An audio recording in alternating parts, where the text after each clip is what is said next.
Eureka! Starkey flipped out his pistol and took careful aim. The first shot hit the top of the pile and spat out a puff of paper and dust. Blakey squeezed further up the pile of books, whimpering and terrified, sending more books sliding. The gunshots were startling. Mr. Starkey fired off 2 more. "Do hold still! I'll never hit you if you keep moving!" The dodo groped his pistol belt. "Hold on, you got to shoot the last one. It is my turn."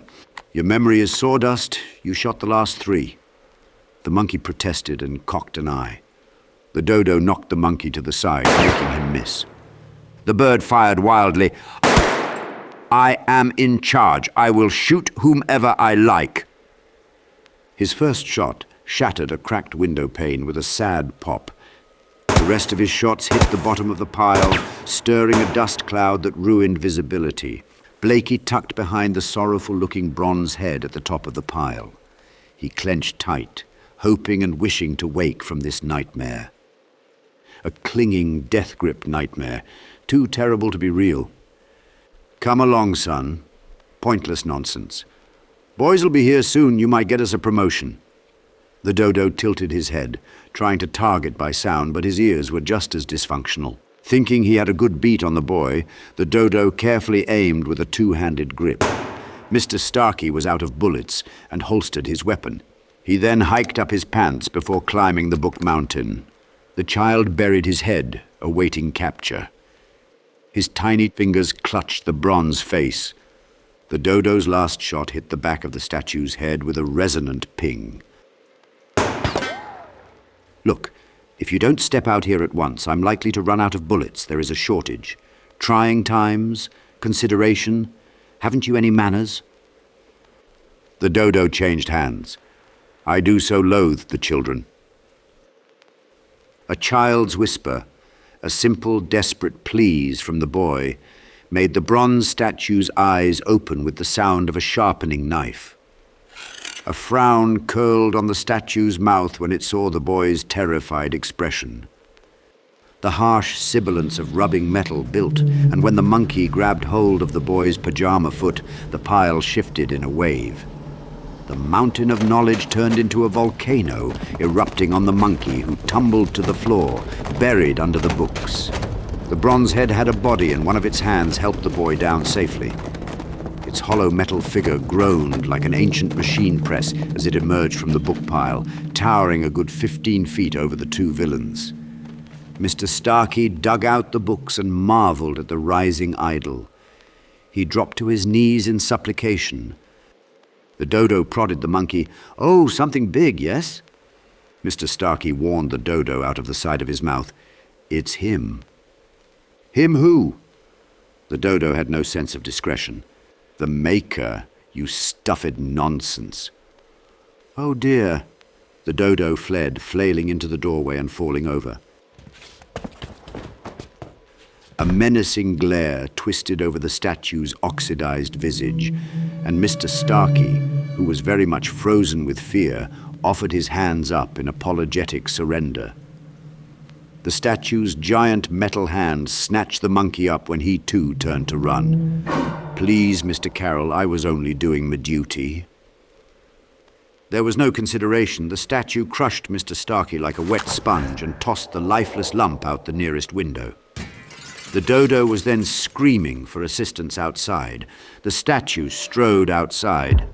The dodo was ineptly pedaling away as fast as it could, driving a blind, curvy path, bumping into obstacles like a pinball.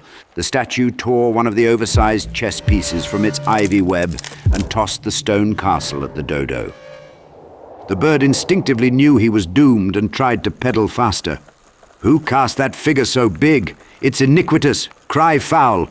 he called out as the castle landed, crushing both the dodo and the bike.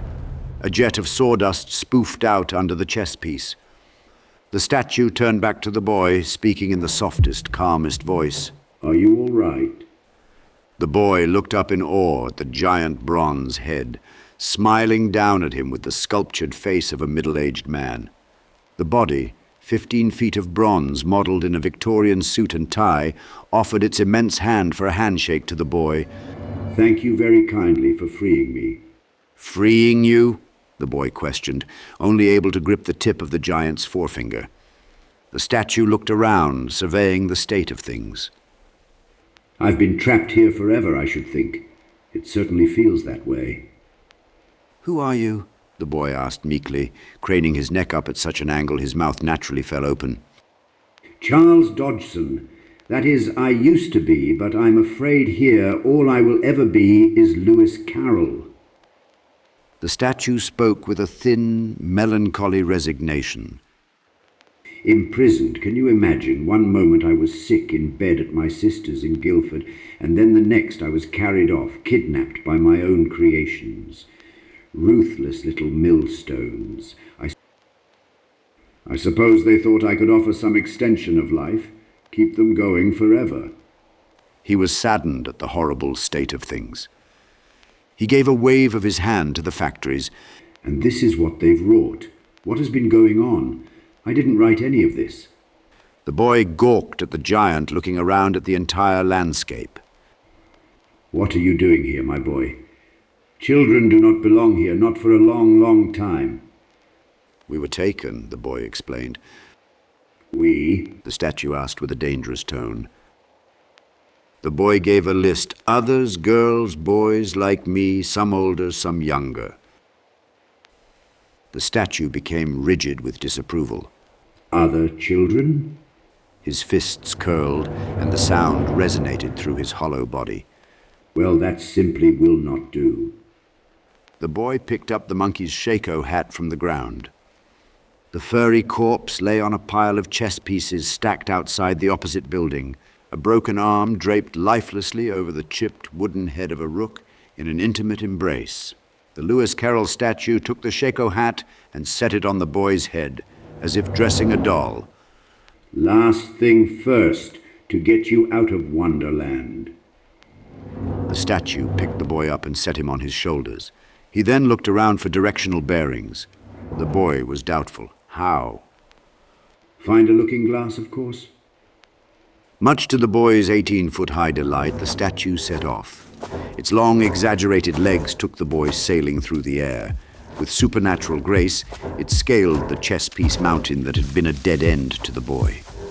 On his very own amusement park automaton, the boy was carried in loping leviathan strides, pulsing lurches of speed that blew his hair back. He closed his eyes, grinning in rescued bliss, thinking maybe there was a way out of this nightmare.